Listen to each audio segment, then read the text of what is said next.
അമ്മേ. ആളെ കൊല്ലുന്ന ഡ്രഗ്സ് വെക്കുന്ന ജോലി നമുക്ക് വേണ്ട. അങ്ങനെയൊന്നും പെട്ടെന്ന് ഒരു പോരാൻ പറ്റില്ല അമ്മ. അതൊക്കെ നമുക്ക് എന്തെങ്കിലും വഴി ഉണ്ടാക്കാടാ. മോൻ പോണ്ടടാ. പോയില്ലെങ്കിൽ അവർ ഞങ്ങളെല്ലാവരും കൊല്ലും അമ്മ. പോവാ. അമ്മ ഇത്രയും പറഞ്ഞിട്ടും മോനാ ജീവിതത്തിലേക്ക് തിരിച്ചു പോകണമെങ്കിൽ തിരിച്ചു വരുമ്പോൾ അമ്മേനെ ഉണ്ടാവില്ല. ഞാൻ വരും അമ്മ. എല്ലാ പ്രശ്നങ്ങളും തീർത്ത് ഞങ്ങൾ വരും. സന്ധ്യയ്ക്ക് ദീപാരാധന കഴിഞ്ഞ് നടടയ്ക്കുന്ന വരെ അമ്മ ഇവിടെ തന്നെ ഉണ്ടാവും.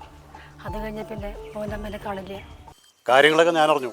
എൻ്റെ പിള്ളേരെ തൊടാൻ മാത്രം വളർന്നോ ഈ നാട്ടിലൊരു പീറച്ചക്കനും കൂട്ടരും? ഈ പറയുന്നത് അനുസരിക്കാം, അല്ലാതെ മറ്റൊരു ചിന്തയും നിങ്ങൾക്ക് വേണ്ട. നിങ്ങൾ ടെൻഷൻ ആവണ്ട, അവരുടെ കാര്യം ഞാൻ നോക്കിക്കോളാം. എന്താടാ നിങ്ങളുടെ മുഖത്തൊരു ഭാവമാറ്റം? ഇവിടെ വന്നടാ. ഏയ്, അവർക്കൊരു കുഴപ്പമില്ല, അവർ നമ്മുടെ പിള്ളേരാ. ആണെങ്കിൽ നല്ലത്, അല്ലെങ്കിൽ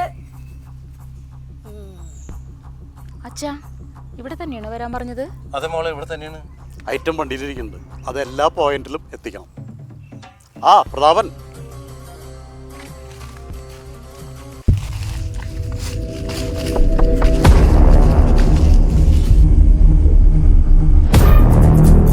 പ്രതാപൻ അല്ലേ? അതെ. ഇത് മകളാണല്ലേ? അന്ന് മകളുടെ ജോലിക്കാര്യത്തിന് വേണ്ടി പോയതാണ്. അതെ. എന്തി ചേച്ചിയെ തെറ്റ് കണ്ട പ്രതികരിക്കാൻ താല്പര്യമുള്ള കൂട്ടത്തില. അതെ, എൻ്റെ അച്ഛൻ എന്നെ അങ്ങനെ പഠിപ്പിച്ചാണത്. പലചരക്ക് കട എങ്ങനെ നന്നായിട്ട് പോകണ്ടോ? കടയൊക്കെ നന്നായിട്ട് പോകണം. നിങ്ങളുടെ പ്രശ്നം എന്താ? ചൂടാവല്ല പ്രതാപേട്ടാ. പ്രതാപൻ ചേട്ടൻ പലചരക്കടയിൽ ഞങ്ങളുടെ അവിടെ വന്നാൽ പ്രതാപൻ ചേട്ടൻ അത് ഇഷ്ടപ്പെടും.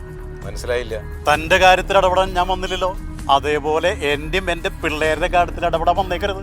വീടിനടുത്തുള്ള കിണറ്റിലിട്ട് 3 2 ജീവനോടെ ഒന്ന് പോടോ. രാമനാമം ചൊല്ലി വീട്ടിലിരിക്കേണ്ട സമയത്ത് അത് ചെയ്യണം. അല്ലാതെ നാട് നന്നാക്കാൻ ഇറങ്ങിയ ഒറ്റ തിരിയിട്ട് കത്തിച്ച നിലവിളക്കിന് മുമ്പിൽ പൊതിഞ്ഞു കെട്ടി കിടക്കുമ്പോ കരഞ്ഞ് പ്രാർത്ഥന ചൊല്ലേണ്ടി വരും ബന്ധുമിത്രാദികൾക്ക്. ചേട്ടനാള് കൊള്ളാലോ അച്ഛാ.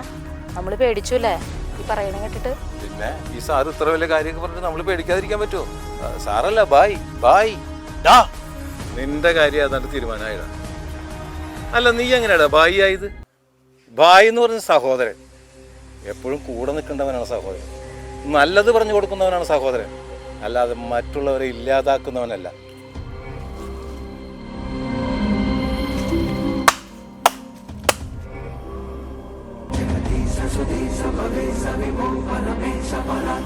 അന്വേഷിപ്പും കണ്ടെത്തുന്നതാണ് വചനം.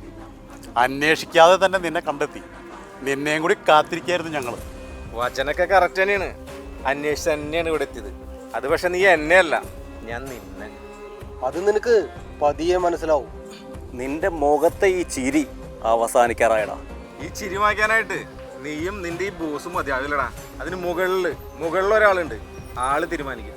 എൻ്റെ പ്രോപ്പർട്ടിയിൽ ഞാൻ വിരിച്ച വലയിൽ മരണത്തിൻ്റെ മുമ്പിലായിട്ടും നിന്റെ മുഖത്തുള്ള ആ കോൺഫിഡൻസ് അത് ഞാൻ സമ്മതിച്ചു തന്നിരിക്കും. ബായ്, 5 മിനിറ്റിനുള്ളിൽ നമ്മൾ ടീം എത്തും. 5 മിനിറ്റ് മതിയാ? വേണമെങ്കിൽ കുറച്ച് സമയം കൂടി എടുത്തോട്ടെ അല്ലേ? പിന്നല്ലാതെ. പക്ഷേ ആരും മിസ്സാവരുത്. എല്ലാവരും ഇവിടെ വരണം. നിന്റെ അവസാനം കൊല്ലും നിന്നെ. അവസാനമാണ്, മരണമല്ലാത്ത അവസാനം. ഈ കുട്ടികൾ വരെ മയക്കുമരുന്നിന് അടിമയാക്കുന്ന, അവരതിൻ്റെ ക്യാരിയർമാരാക്കുന്ന, അവരെ ജീവിതം നശിപ്പിക്കുന്ന തൻ്റെ അവസാനം. പിള്ളേരെ, ഇവരാരും ഇനി വേണ്ട, അവരാണ് പറഞ്ഞു വിട്ടേക്ക്.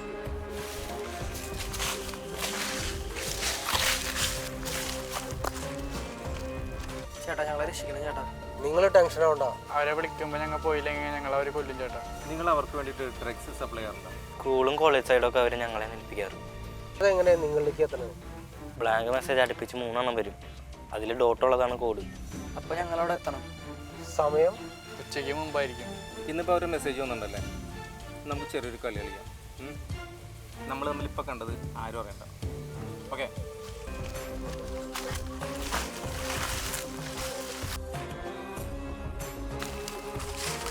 എടാ എച്ചിൽ പട്ടികളെ, എൻ്റെ കയ്യിൽ നിന്ന് തിന്നു വീർത്തിട്ട് എനിക്കെതിരെ വരുന്നടാ. ഡോ, താൻ ഞങ്ങളെ പെടുത്തിയല്ലേ തൻ്റെ കാര്യങ്ങൾ നടക്കാൻ. തനിക്ക് ഞങ്ങളെ വേണമായിരുന്നു തൻ്റെ അടിമയായിട്ട്. ഒരാളും ഇവിടുന്ന് ജീവനോടെ പോവില്ല. പോകും ചേട്ടാ, അത് ഞങ്ങളുടെ തെറ്റേതിപ്പേ കുറ്റപ്പെടുത്തൽ മാത്രമായിരുന്നു. ഞങ്ങളെ മാറ്റിയെടുക്കാൻ ആരും ഉണ്ടായില്ലേ? എന്നാൽ ഇപ്പോൾ ഞങ്ങൾക്ക് ഇവരൊക്കെ ഉണ്ട്. ചെയ്ത് തെറ്റാന്ന് മാത്രമല്ല, എങ്ങനെ നന്നാവുന്ന അവർ ഞങ്ങൾക്ക് പറഞ്ഞു തന്നു. നീ പറഞ്ഞില്ലേ ജീവനോടെ കിണറ്റിലിട്ട് മൂടുന്നു. കിണർ മൂടാനുള്ളതല്ല, അത് ജലം തരാനുള്ളതാണ്. ആ ജലമാണ് നമ്മുടെയൊക്കെ നിലനിൽപ്പ്. താൻ പറഞ്ഞില്ലേ കൊല്ലുമെന്ന്. അങ്ങനെ മരിച്ചു കിടക്കുമ്പോൾ ചുറ്റും നിന്ന് ബന്ധുക്കൾ പ്രാർത്ഥിക്കുമെന്ന്. അതിനൊക്കെ ഒരു ഭാഗ്യം വേണം. താനൊക്കെ മരിച്ച ആളുകൾ ദൈവത്തോട് നന്ദി മാത്രം പറയാ. നീ ഒറ്റ ഒരുത്തനാ ഇവർക്ക് ഈ ധൈര്യം കൊടുത്തേക്കുന്നത്. പിന്നെ ഞാൻ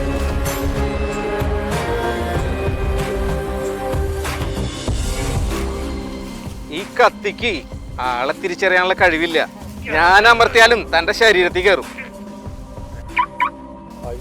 വണ്ടിയിലുണ്ടല്ലേ? എടോ 5 മിനിറ്റിനുള്ളിൽ ഇവിടെ പോലീസ് വരും, കൂടെ മാധ്യമങ്ങളും. പിന്നെ താൻ പറഞ്ഞില്ലേ തൻ്റെ ഒരു ടീം, അവരൊക്കെ പോലീസിന്റെ കസ്റ്റഡിയിലാടോ.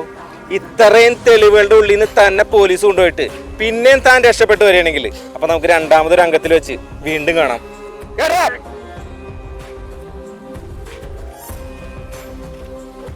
മോനെ അമ്മ ഞമ്മ ഇനി അമ്മ പറയാൻ പോലെ ജീവിക്കാൻ. എല്ലാ പ്രശ്നങ്ങളും തീർന്നു. ഇവർക്ക് ഇനി ആരും പേടിക്കാണ്ട് ജീവിക്കാം. അമ്മയുടെ മകനായി